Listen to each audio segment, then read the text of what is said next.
Claro, porque hoy tenemos un invitado especial, ya lo vemos, a Loris Sanata, que es doctor en historia, profesor de la Universidad de Bolonia. Es italiano, obviamente, pero habla perfecto, escribe mucho mejor que muchos de nosotros en castellano. ¿Cómo estás, Loris? Muy bien, Seferino. Gracias por invitarme a tu programa, siempre un honor para mí. El honor es todo mío. Estábamos escuchando recién, vos seguís las alternativas de la política argentina. Acá hay una frase que nosotros usamos bastante, que parece que pasan muchas cosas, ¿verdad? Todos los días, pero en el fondo cuando uno lo ve a mediano plazo, es como que no pasa tanto. Ahora, vos has escrito y escribís en La Nación, escribís en Clarín, el 1 de junio un artículo muy bueno en La Nación que se llama Sin moral liberal, cualquier avance económico será endeble, y ahí reconocés que evidentemente estamos con el gobierno de Milei en una especie de revolución cultural, pero no sé si estoy equivocado en esa interpretación. ¿Vos crees que están cambiando las cosas acá? A ver, hay un cambio cultural que yo creo que precede a Milei. O sea, Milei es el fruto de ese cambio cultural, no la causa. Es un cambio cultural en los valores económicos, yo creo. Esto sería un discurso tal vez, no sé, largo y aburrido, no me voy a meter. Yo creo que esto tenga mucho que ver con un cambio en el perfil de valores y especialmente en el perfil religioso que se ha dado en la Argentina en las últimas décadas y en Latinoamérica en las últimas décadas. De manera que sí, hay un cambio. No casualmente el gobierno de Milei habla todo el tiempo de batalla cultural. Claro. O sea, la batalla cultural es realmente el centro de su política. Ahora, dicho esto, hay cosas que en cambio se quedan iguales. Uh-huh. O sea, es muy típico de la cultura tradicional argentina, latinoamericana, yo hablo de Italia, bueno, también italiana, que yo la llamaría, para utilizar un término que evoca el pasado remoto, el pasado colonial, si queremos decir, que ha plasmado tanto los países americanos, latinos, que es el patrimonialismo. O sea, la idea de quien ocupa el Estado, la cosa pública, investido de la legitimación popular, piensa poder hacer con la cosa pública todo lo que les parezca. Claro. Como si le perteneciera a él, como si fuera una propiedad privada y no una propiedad pública. Acá hacemos un punto, patrimonialismo es un concepto muy importante, claro. El que llega al cargo público cree que el cargo le pertenece. Ahora, eso parecía un patrimonio, valga la redundancia, de los gobiernos populistas, peronistas. Los peronistas eran así. Y se pensaba, o algunos pensaban, que los otros, los no peronistas, no eran así. Es que el mileísmo en muchos aspectos es el peronismo del siglo XXI. Está incluyendo capas sociales diferentes, por supuesto, de acuerdo con lemas que parecen opuestos, porque estamos en otra época con otros valores, pero en muchos sentidos replica los pasos del peronismo en su momento. O sea, se propone como revolucionario. El peronismo también no usaba la palabra casta, pero usaba la palabra oligarquía. Claro. Representaba el pueblo en contra de la oligarquía.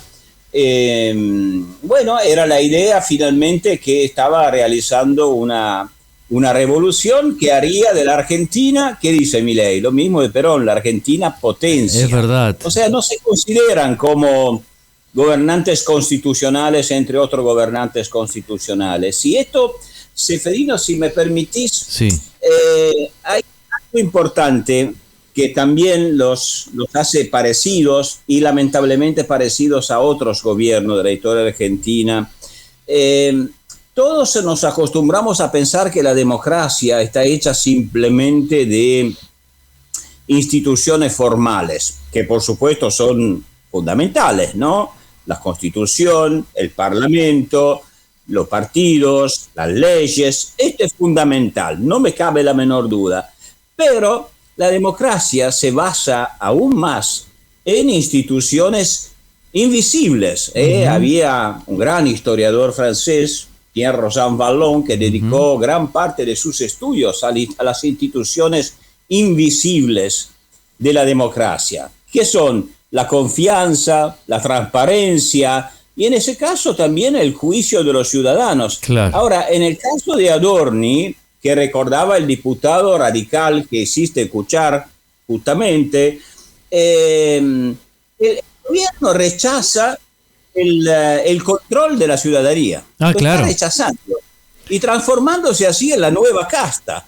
De manera que vendrá un día en que otra sublevación se sublevará contra una nueva casta hasta formar una nueva casta, hasta cuando no se entienda que la democracia no es simplemente respetar la ley, que hay, repito, reglas invisibles. Pues sabes que trascendió algo que hay que probarlo, pero es un rumor muy interesante de un diálogo de Adorni con senadores aliados, donde él les dice cómo me están dejando solo, cómo no me dan el apoyo. Yo no soy un ladrón. Yo lo único que hice fue evadir impuestos. Evadí los que pude. Podría haber evadido más si lo hubiera podido. Es decir, él considera que evadir impuestos está bien. Que está bien incluso evadirlos cuando él es el propio jefe de la administración pública. Eso es una cosa que para mí excede ya el patrimonialismo. Tiene que ver tal vez con que esta derecha le agrega esa dosis, a ese arrastre cultural, algo más que es, no tienen noción de Estado. No saben que el Estado es algo que es bastante importante, ¿no? Por ejemplo, que se alimenta con los impuestos, que los impuestos hay que pagarlos, que pueden ser injustos y bueno, hay mecanismos para luchar en favor de una reforma tributaria, pero hay que pagar los impuestos. ¿No te parece? Me parece, Seferino. Ahora, en este caso, yo estoy lejos, veo las cosas a distancia, así que pido disculpas a lo mejor si no soy preciso como ustedes que están ahí, que lo viven días tras días. Claro que lo primero que se me ocurre en este caso específico, que además de patrimonialismo hay un enorme cinismo. O sea, acá estamos frente a una persona, como hay muchas en el mundo, que realmente tiene una, no sé, en Italia decimos una cara de piedra, sería traducido. Faccia tosta. Sí, una facha tosta impresionante. Pero más allá de esto, este es uno de los temas culturales que plantea el mileísmo, que tiene aspectos que no se puede negar que sean positivos y necesarios para Argentina. O sea, que venga un gobierno que hace hincapié en el equilibrio fiscal, que haga hincapié en el equilibrio macroeconómico, después de toda la locura que se vieron en la Argentina, eso está muy bien. Claro. Ahora, claro que primero hay que ver cómo se recorta, y yo tendría muchas objeciones al respecto, pero más allá de esto, es que el equilibrio fiscal tiene que implicar también un nuevo pacto social en cierto sentido. O sea, bueno, yo te doy menos Estado, pero te doy un Estado mejor. Yo te pido o te reduzco la presencia del Estado, pero al mismo tiempo le estoy pidiendo a quien más tiene que respete las leyes del Estado. O sea, no la corrida a quien destruye más el Estado, porque nadie va a salir ganador de esto. Claro. Entonces el señor Adorni, y quién sabe cuántos harán como él, aprovecha de esta situación para beatificarse a sí mismo por violar la ley del Estado. Esto es un ejemplo tremendo para una sociedad, porque realmente significa que cada uno haga lo que pueda hacer. Y bueno, van a ganar siempre los más poderosos. Claro. Van a ganar siempre los más poderosos, que tienen más oportunidad de zafar. ¿Y lo demás qué harán? Los demás al comienzo esperan y después comienzan a enojarse, hasta cuando estallará la bronca. Y cuando estalla la bronca, se lleva lo malo y se lleva lo bueno también. O sea, se lleva también el equilibrio fiscal, el equilibrio macroeconómico. Las cosas no es suficiente hacerlas, hacer el bien. Decía un gran iluminista, no me acuerdo si era Condorcet, no quisiera equivocarme, ya con la edad comienzo a perder los nombres. No sé si era Condorcet, que decía, no es suficiente con hacer el bien, hay que hacerlo bien. O sea, equilibrio fiscal, genial. Para Argentina es una revolución. Repito, no me gusta cómo se está haciendo, podríamos entrar en los detalles, pero equilibrio fiscal, genial. Pero que se haga bien. Claro. Porque si vos haces equilibrio fiscal y mientras tu ministro, tu jefe de gabinete, y andas a ver cuántos otros lo aprovechan para evadir el fisco, no, claro. Esto otra vez en italiano, vos Seferino que tuviste mucho en Italia, acá se dice cornuti e mazziati. No sé si podés traducir esta frase. ¿Y cómo es? Cornuti, cornudo y mazziato. Pegados, el daño y también la tomada de pelo, digamos. Ah, claro, sería el cinismo a la enésima potencia. Ahora, en ese artículo en La Nación del 1 de junio, vos comenzás maravillosamente el artículo, decís, del pobrismo al riquismo, de la exhibición de humildad a la ostentación de vanidad. Y eso es algo notable, porque te acordás con el kirchnerismo tan fresco a nuestros recuerdos, era la exaltación del pobrismo, ¿verdad? Era todo cínico, era mentira, pero había una exaltación, bueno, de la cultura popular, villera y todo eso, de gente que no vivía ahí, por supuesto, y ahora es el riquismo, ¿no? Es qué bien la exhibición de los empresarios que apoyan al gobierno y además critican a los pobres desde Punta del Este. Hay un caso que no vamos a nombrar, pero es obviamente el fundador de esta gran empresa que es Mercado Libre, no lo vamos a nombrar, pero es Marcos Galperín, con sus tweets acá. Pero es esa exaltación ahora del riquismo, de la exhibición, ¿no? Del jefe de gabinete de nuevo, que acá se compró, te cuento, Lores, una casa en un country que no es de los más vistosos, pero bueno, hizo unos arreglos estrafalarios, ¿no? Estrafalarios para el nivel de vida que tenía. Estrafalario para la revolución cultural esta también, ¿no? Estrafalario para un equilibrio fiscal que tiene tantos perdedores. Pero es así, del pobrismo al riquismo. Pero lo maravilloso es que es como si fuera otro país y el gobierno anterior hace muy poco que se fue. ¿Cómo puede ser este cambio? Bueno, en parte es un rebote fisiológico, o sea, el otro gobierno y toda esta tradición pobrista dejó una herencia, ¿no? Tan mala, digámoslo, y tan hipócrita, como justamente vos subrayaste, tan hipócrita, porque en realidad no había una correspondencia entre la doctrina y los comportamientos, ¿no? Vimos los bolsos llenos de dinero, vimos la corrupción, vimos todo. Entonces hay un efecto rebote inevitable. Después yo creo, lo repito, se está dando una transformación cultural, especialmente en las capas populares. O sea, el pobrismo está en la Argentina muy asociado con el catolicismo, que forjó tanto la identidad nacional. Y nosotros estamos viendo que en la Argentina también, como en muchos otros países latinoamericanos, las confesiones evangélicas están creciendo enormemente, claro, están pujantes y están basadas en otros sistemas de valores. O sea, son más mesiánicas y más moralistas y conservadores en términos morales del catolicismo, pero en términos socioeconómicos son mucho más individualistas, tienen la teología de la prosperidad, por lo tanto enriquecerse es voluntad de Dios. Hay un cambio cultural ahí y yo creo que Milei lo está cabalgando desde su punto de vista de forma totalmente lógica. Pero también hay continuidad. Aquí también, será que yo soy historiador, busco la continuidad. Porque fíjate, el pobrismo, lo repito, estaba vinculado mucho con el catolicismo y especialmente con el catolicismo argentino como se forjó a lo largo del tiempo. El catolicismo argentino fue realmente el inventor del peronismo. Entonces el pobrismo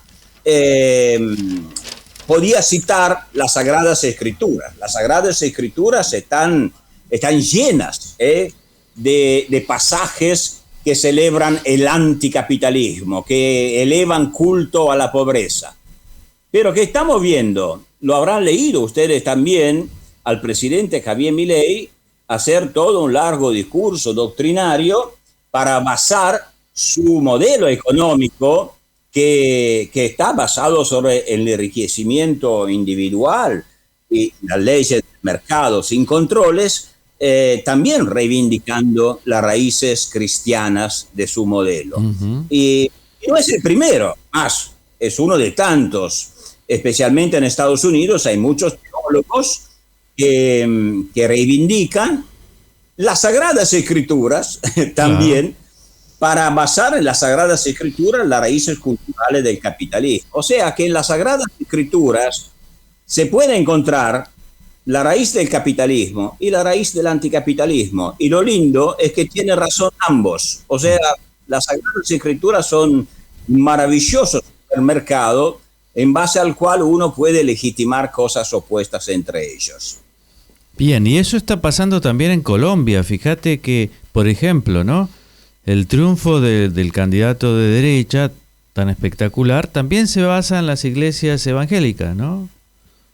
Es un proceso, yo creo, Seferino, que más allá de todos los debates que tengamos, que son relevantes, por supuesto, sobre la política del día tras día, pero la verdadera revolución cultural, que significa el trasfondo de todo lo que estamos viendo en Latinoamérica, es esto que te estoy diciendo. O sea, tanto lo decía un gran intelectual venezolano en los años 70 del siglo pasado, Carlos Rangel, cuando decía: el catolicismo ha sido la columna vertebral de la cultura latinoamericana y de la política latinoamericana, para bien y para mal.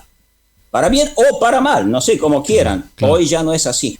Hoy cambió todo. Esto sí que es un cambio profundo, porque significa cambio de sistema de valores morales. Y no hay revolución política que no sea precedida por una gran revolución cultural. Eso es lo que estamos viendo. Y no solamente en Latinoamérica, hay un retorno de las religiones en todo el mundo y esto genera consecuencias políticas enormes. Vos citaste el caso de Colombia y el caso de Colombia exactamente cae en ese tipo de casística. Ahora vamos a unos mensajes que ya tenemos, que la gente está muy contenta con escucharte. Agrego más, ese nuevo acercamiento, esa nueva visión al Estado de Israel también tiene que ver con esto, porque fíjate que en Colombia los primeros que saludaron el triunfo fue Israel, ¿no? Y Netanyahu en especial. Es decir, es una alianza muy fuerte y que también es una revolución para nosotros, un gran cambio en las relaciones internacionales. Vistas de acá. El gran cambio, tocaste un punto fundamental y daría para mucho, porque muchos siento que invocan Occidente, los valores occidentales y todo esto, pero es precisamente la época en que todo esto, invocar los valores occidentales, el Occidente, no tiene mucho significado. O sea, no hay un Occidente hoy. Más, hay occidentes encontrados entre ellos. Aquí la alianza va con Netanyahu y con Trump, que están enfrentados con Europa y que forman un eje internacional que puede gustar o no gustar, pero que tiene una idea de Occidente que la verdad no tiene mucho que ver con el Occidente como lo hemos entendido hasta ahora, por lo menos como Occidente liberal democrático. Ya volvemos ahí. Tenemos unos mensajes, Priscila. Sí, en nuestro WhatsApp, el 11 55 77 11 92. Elena de Recoleta, acá cerquita, nos dice: hola Seferino, qué honor, qué gustazo nos estamos dando escuchando a Loris, lo escucho fascinada ahora mismo. También nos escriben en el 11 55 77 11 92 Hugo, donde nos cuenta que leía un informe sobre el electorado joven que lo sigue bancando. Dice: recuerdo en su momento decían que lo votaban por odiar al kirchnerismo, pero pareciera que Milei está haciendo las mismas cosas, banca la casta, y los jóvenes también lo bancan. ¿Cómo se explica? Más mensajes en el 11 55 77 11 92. Loris Anata es quizás el intelectual que más conoce a la Argentina, que está más ligado a la Argentina, a la que visita además año a año. Es realmente muy difícil me parece, para Loris aceptar la coyuntura que está viviendo la Argentina. Tuvo un tiempo que seguramente estaba un poco más contento. Él es un liberal de centro, moderado, tal vez de centro izquierda incluso. Sobre todo es alguien que ha tenido una visión muy particular para analizar el populismo en la Argentina. Sé que piensa que el gobierno de Javier Milei es un gobierno populista. Él escribió muchas veces sobre que el populismo se puede dar en la izquierda o en la derecha. Me parece que es alguien que en un punto no debe poder creer que a Argentina le cueste tanto encontrar un camino firme y sólido hacia el futuro. Y otra cosa también creo que está muy contento con la victoria de Argentina y con el desempeño de Leo Messi. Abrazo, Loris.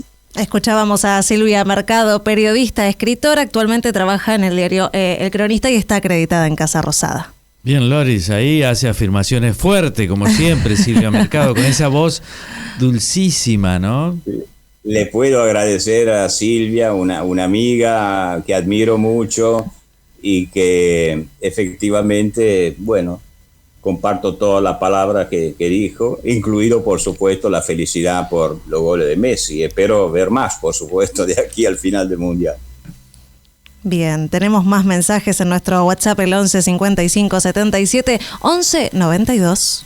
Un saludo a mi querido amigo Loris. Quiero decirle a los oyentes que los historiadores en la Argentina le debemos muchísimo, porque nos ha enseñado a mirar un costado descuidado de nuestra historia, que es la relación de la Iglesia Católica con la política, con el Estado, y nos ha planteado ese impresionante problema de la nación católica en la Argentina.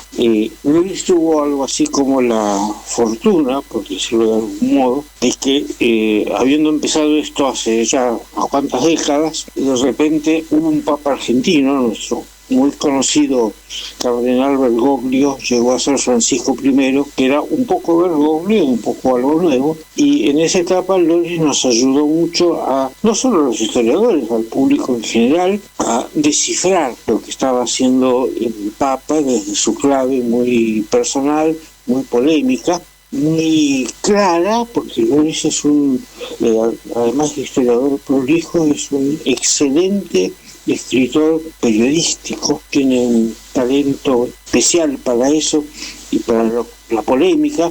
Sobre esto de la polémica termino recordando un episodio común en nuestra vida, que es cuando presentamos un libro que fue su biografía de Eva Perón, en un panel en el que estábamos él, yo y Horacio Berbisky, a quien se le ocurrió cuestionar la rigurosidad historiográfica de Loris respecto de Evita. Fue aplastante la respuesta de Loris sobre lo probado que estaba cada una de sus afirmaciones contundentes.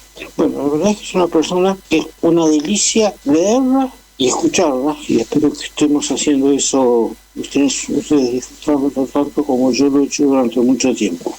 Un abrazo, Loris. Escuchábamos al autor, historiador e investigador principal del CONICET, Luis Alberto Romero.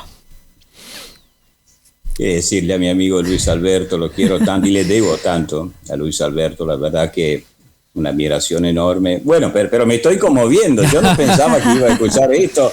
Así Yo somos estoy los aquí argentinos, ¿viste? En Así mi somos. ciudad, en Bolonia, con una temperatura de 38 grados, con un calor que me estoy Lindo. derritiendo, y ahora ya me conmuevo también a escuchar los amigos, porque gracias, mil gracias de corazón. No, claro, el tema de la nación católica es tan importante. Ahora tenemos otro papa, León XIV, y está por venir. El presidente peruano ya estuvo con el papa hace poco, Priscila, Sí. Loris, y ha confirmado la visita en noviembre a Perú. Por alguna razón, todavía no está confirmada la escala en Argentina y consecuentemente también en Uruguay. No sabemos la razón bien acá, por qué no confirman eso, si es sabido que el Papa quiere ir, obviamente, a Perú, pero también obviamente a Argentina y Uruguay, que fueron los dos destinos de la región no visitados por Francisco. ¿Tenés alguna idea de por qué todavía no sale esa confirmación? La verdad que no lo sé. No tengo información al respecto. También las informaciones que circulan en Italia no hacen hincapié en este aspecto específico, pero efectivamente a mí también me llama un poco la atención que se demore un poco más de lo previsto, ¿no? Claro. El itinerario del viaje. Porque un No viaje... sabría decir. Supongo que el gobierno argentino estará negociando, estará haciendo lo imposible para lograr la visita. Y espero, supongo que estará pensando también en hacer alguna concesión. Hasta ahora ustedes habrán notado que la batalla cultural del gobierno de Milei, que en términos de valores es muy, muy conservadora. Milei ha cambiado muchas posiciones. No sé cuántos recordarán que Milei llegó a la presidencia invocando como modelo a un señor norteamericano, un filósofo libertario que se llamaba Rothbard. Uh-huh. Si uno conoce un poco a Rothbard, sabe que era un abortista convencido, sabe que estaba en favor de la eutanasia, como casi todos los pensadores liberales libertarios que están en favor de la autodeterminación del proyecto de vida de cada uno. Milei se dio vuelta de manera radical sobre todos estos temas. A mí no me sorprendería que estuviera pensando en alguna concesión al Papa para que visite Argentina sobre este plano, pero son hipótesis. Claro que un poco, capaz que le tenga temor también, porque una visita del Papa siempre puede ser un poco incómoda, ¿no? O sea, claro, el Papa puede venir y darle una legitimación internacional enorme. Todo el mundo verá que el Papa va a visitar Argentina, que Bergoglio no visitó. Pero lo que diga el Papa probablemente no sea precisamente en favor del sistema de valores socioeconómicos que defiende Milei. De manera claro, que también se encontraría con críticas. Y nosotros sabemos que el presidente argentino las críticas no le gustan mucho. No, es un defecto que tiene. A nosotros nos pasa desapercibido ya, digamos, no tanto, pero quiero decir, cada vez que habla ya no provoca tanto malestar, sus injurias. En general es como oír llover, ¿no? Eso pasa a veces con la gente, ¿no? Dice, bueno, es lo que es, ¿qué va a hacer? Pero bueno, es cierto. Ahora, el Papa hace poco estuvo en una visita histórica a España. Fueron muchos días, fueron muchas intervenciones. ¿Qué te pareció? ¿Qué balance haces de esa visita? Bueno, en Europa se está hablando mucho de esto y impresionó. No hay ningún líder político en este momento de la historia que pueda reunir masas como las que vimos reunidas en España. Entonces, esto se inserta dentro de un relato bastante justificado, no tanto como se dice, pero bastante justificado, que subraya lo que decía antes, el retorno de las religiones, ¿no? Claro. Por supuesto, los creyentes, o por lo menos aquellos que militan en las instituciones religiosas, son felices, ven en eso una síntoma de que Dios finalmente no había muerto como pretendían los laicos de todo el mundo, entonces marcha atrás. Los laicos como yo son más perplejos, yo soy bastante perplejo porque no tengo nada en contra de la creencia religiosa, no tengo fe, pero me parece bien que cada uno viva y cultive libremente su fe, pero como historiador no puedo no observar que las épocas en que vuelven las religiones como elementos identitarios, nacionales, culturales, políticos, son también las épocas, pienso a la época de entreguerra del siglo pasado, pienso lo que está pasando ahora en el mundo, que la religión se transforma de virtud en problema. Claro. Porque una cosa es convivir a través de instituciones democráticas y otra cosa convivir a partir de diferencias de fe. Claro. Cuando uno invoca para defender sus argumentos no la razón, sino la fe, se hace muy difícil, siempre fue así, no lo descubro yo. Esto un poco me preocupa. Y el caso de España me preocupa porque España tiene una historia densa, violenta, peligrosa, de relación entre política y religión.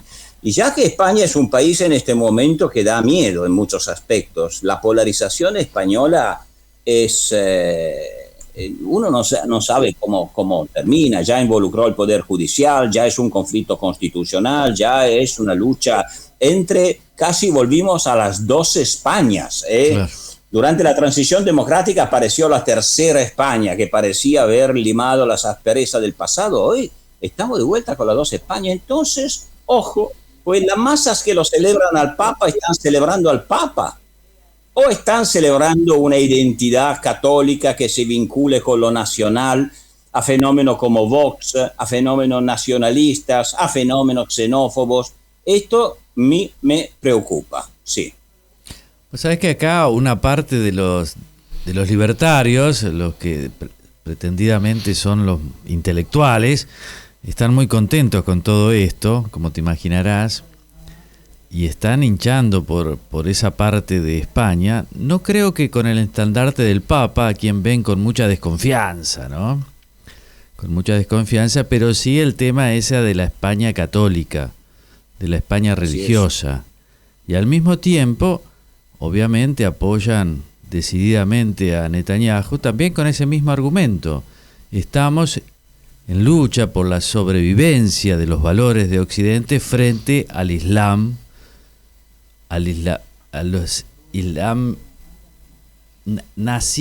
vinculando el nazismo con el islamismo. Es una cosa acá que se lee bastante y a mí un poco los pelos de punta me los deja, ¿no?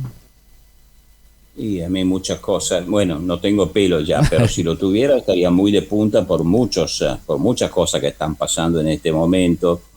Porque, o sea, todas estas posiciones tan extremas, porque por el otro lado, ¿no? Hay antisemitismo, claro, también antisemitismo bruto, agresivo, violento. Estamos realmente reviviendo como comedia la tragedia del siglo pasado, y esto hace muy difícil encarar cualquier discurso. ¿Por qué? Porque la polarización te enjaula en una de las posiciones extremas en que uno no se reconoce.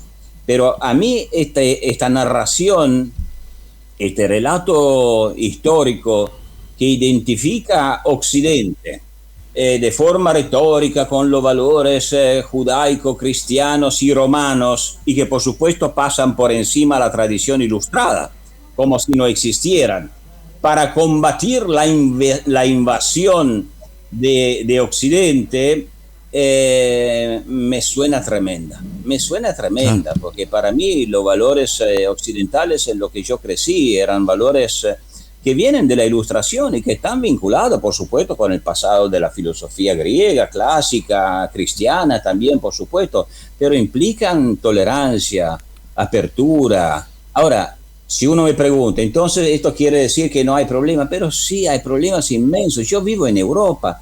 el tema de la inmigración, el problema de crear sociedades donde se compartan valores con personas que vienen de tradiciones religiosas y costumbres tan diferentes, ese es un problema inmenso, claro. No lo niego, pero ¿quién los cabalga de mala fe para crear odio, división? Esto a mí, te digo la verdad, no solamente me preocupa, me da asco. Esto me da asco, es jugar con fuego y un día alguien lo va a pagar esto. Claro, acá la moraleja sería que la religión puede servir para unir, pero cuando la religión se monta en una polarización no hace más que llevar a extremos muy peligrosos. Y la historia muestra que se ha derramado mucha sangre con eso. Sí, y cuando lo veo, yo donde vivo aquí tengo muchos vecinos que vienen de diferentes países del mundo, algunos son integrados, los hijos hablan italiano, van a la escuela, algunos son islámicos, otros no, hay lo bueno, lo malo, es súper complicado, pero mi idea, lo digo de forma muy sencilla y tal vez trivial, uno puede decir, bueno, sí, son discursos de escritorio, porque siempre alguien te dice esto. Yo lo sé que el tema es complicado, pero una cosa es decir a estas personas que vienen de afuera, bueno, ya que ustedes tienen una identidad religiosa, entonces nosotros nos defendemos tratando de echarlos y volviendo a nuestra identidad religiosa. O sea, a lo que hemos superado con grandes precios, porque nosotros venimos de la guerra de religión, venimos de la intolerancia, de los estados confesionales y de muchas otras cosas muy feas. O si no, lo que apostamos es que estas personas, viviendo entre nosotros, de a poco puedan tranquilamente conversar conservar como es su derecho sus creencias, pero secularizándose, claro. O sea, aceptando de vivir en un mundo plural, donde todos respetan la creencia de todos. Esa es la apuesta de Europa. Europa y Occidente en general. Perdón, no son fieles Gloria, a esta idea de convivencia. Bueno, ¿en qué son diferentes de los demás? Ha sido la apuesta de Argentina y de todos estos países. Si acá estamos formados por un montón de gente distinta. Así es. Ha sido una apuesta exitosa, además, diría yo, porque fíjate vos algo de Argentina que a mí me gusta destacar siempre, que a pesar de estos grupos muy minoritarios, acá no se ha reflejado ningún problema grave. Y siguen viviendo un montón de gente que viene de todos lados. Muchos de ellos conservan sus tradiciones como corresponde. Es decir, esto ha sido exitoso. Ha sido exitoso. Al mismo tiempo, es un tema complejo, porque sí. Ha sido exitoso en general, no puedo negarlo, pero al haber estudiado toda la vida el tema de la relación entre nación y religión, bueno, siempre ha habido un nacionalismo minoritario, por suerte, a veces muy minoritario en la Argentina, pero un nacionalismo extraordinariamente xenófobo y antisemita. Eso lo ha habido siempre y ha dado vida, entre otras cosas, a corrientes derechistas e izquierdistas. El caso más conocido de todo, pero no es el único, fue el caso de Tacuara, ¿no? Que sí, también era hijo de fenómenos nacionalistas de la época de entreguerras. Y segundo, esta idea del crisol, de la fusión, bueno, muchas veces se ha expresado, pongamos el caso más típico, es del peronismo, en movimientos que, identificándose con la nación, han pretendido en cierta medida pasar por encima de todas estas divisiones y crear una especie de identidad unanimista, poco tolerante hacia, en ese caso, no los diferentes por religión o por etnia, sino a los diferentes por ideología. Se ha trasladado este problema a lo político. Nos llega a nuestro WhatsApp un mensaje muy especial. A la producción dicen, Loris, nos piden que le mandemos muchos cariños a tu hijo de 4 patas, el gran Júpiter. En nuestro WhatsApp, el 1155. Yo me imagino de dónde viene este mensaje. ¿Quién será? Se ríen del otro lado. Otro perruno. Sí, más O hijos perruno. perrunos. 11 55 77 11 92. Tenemos más mensajes de audio. Admiro mucho a Loris. Le agradezco siempre que escriba en Seúl. Nos encanta tenerlo. Lo admiro mucho por su independencia de criterio para pensar. Nunca está en ninguna tribu, va cambiando de tribu según sus ideas se lo marquen. Y como editor también le agradezco su manera de escribir, que es una manera profunda, pero también bastante natural de expresar sus ideas, sin la jerga de otros politólogos o analistas o intelectuales. Él lo va conversando con el lector a medida que va avanzando, poniendo en duda lo que dice o reafirmándose. Y eso es muy valioso tanto como en el estilo literario, sino también que muestra una especie de humildad a la hora de pensar, ¿no? De decir, no llego acá yo con todo lo que ya sé y con todas mis opiniones, voy a dejar todas mis opiniones tajantes, sino que voy a escribir un ensayo, y la palabra ensayo viene de intentar algo, ¿no? De no estar convencido de lo que uno dice es correcto. Y después, encima, Loris tiene razón, entre comillas, ¿no? Pero me parece muy valiosa esa manera de escribir, las cosas que dice, su independencia de criterio, su sentido del humor, como para ir aportando a la conversación, siendo serio y a veces no del todo serio, y tratando de avanzar por caminos que por ahí nadie se había propuesto. Escuchábamos al periodista y escritor Hernán Iglesias Ilía, también exfuncionario, político novato, editor general de Revista Seúl. Gracias, Hernán. Esto es una gran sorpresa para mí. Además, Hernán le tengo un aprecio enorme, porque lo que está haciendo con la revista Seúl, que está creciendo, entiendo, día tras día, me parece extraordinario por la calidad, el aporte, el pluralismo. Y además, él me reconoce a mí no pertenecer a ninguna tribu, y es cierto, y a veces me cuesta y lo he pagado, pero es una forma de ser, de manera que tampoco uno se arrepiente.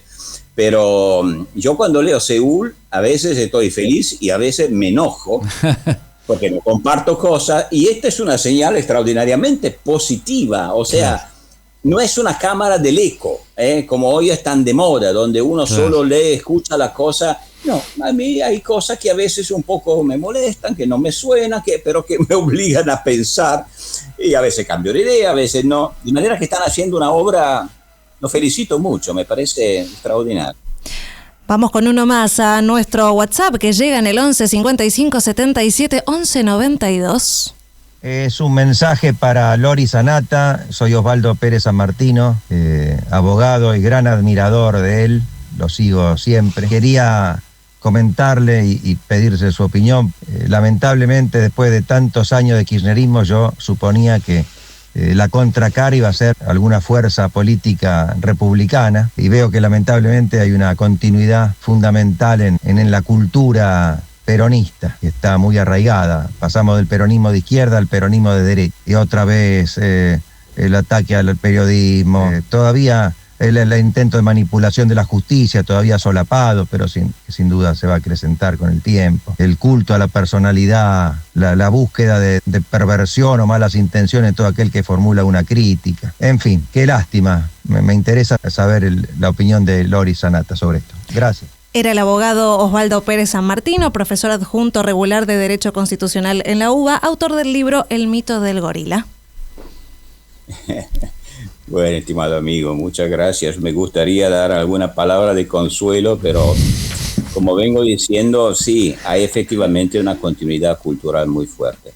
También hay que reconocer las cosas que están cambiando, por lo menos en algunos elementos de la política económica, que pueden resultar útiles el día que estén gobernados en un contexto de instituciones republicanas.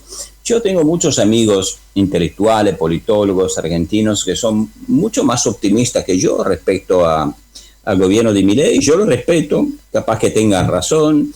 Hay muchos que reconocen que Milei ladra mucho, pero al final muchas veces se ha plegado frente a las reglas del juego democrático, que no ha superado una línea que otros no hayan pasado en sus presidencias. Puede ser en esto que su forma de ser nos haga pensar peor de lo que deberíamos pensar. Pero yo como Pérez San Martino tengo enormes preocupaciones. Me gustaría pensar que después de tantos bandazos, finalmente llega el momento en que un sistema de gobierno, una coalición un poco más estabilizadora en lo político, en lo institucional, pueda asentarse en la Argentina y tener un gobierno suficientemente largo para que estos bandazos terminen de una vez. Ahora, y para que la cultura del peronismo se apague, porque esta está en todos lados. Por lo menos es un escritor, Milei. Bueno, ha tenido algunas denuncias de fraude, ¿verdad? No pocas páginas, decenas y decenas copiadas en sus últimos 2 libros, pero bueno, son denuncias, es cierto, nunca probadas, o sí, pero bueno, tampoco importa tanto. Por lo menos la voluntad de escribir la tiene. Anoche anunció en la Fundación Faro un nuevo libro, ya rápido, en septiembre escribe rápido, con un montón de cosas que ha escrito. El título es muy revelador, Loris, te lo cuento. Es La moral como política de Estado, que es el lema. Sí, lo había anunciado. Lo ha anunciado en el discurso de apertura de sesiones. La moral como política de Estado. Algunos dicen, me cuento que un gran prologuista podría ser Manuel Adorni, pero creo que no está. creo que no está. No escribe de corrido Adorni, mejor. Habla así de corrido, pero de escritura todavía no le hemos visto nada, mejor que no intente. La moral como política de Estado, eso sí que es cara dura, ¿eh? Hay que poner ese libro, ese título, ¿eh? Sí, pero eso lo entendí. Claro, uno puede decir es una estrategia. Hay muchos que dicen que esta política de Milei de subir siempre el tono del choque sea una estrategia. Los politólogos esos buenos lo llaman el chicken game, ¿no? O sea, el juego de o gano yo o gana vos. No podemos ganar los dos. En democracia deberíamos ganar todo, pero no. Entonces él juega a este juego. Otros dicen que él no se puede controlar. ¿Por qué? Porque por su manera por su peculiar sensibilidad, digámoslo con un eufemismo, no puede controlarse. Ahora, a mí me impresiona este título, pues la palabra moral, claro que va mucho más allá del caso Adorni, del robo. La palabra moral es una gran palabra de la teología, de la filosofía.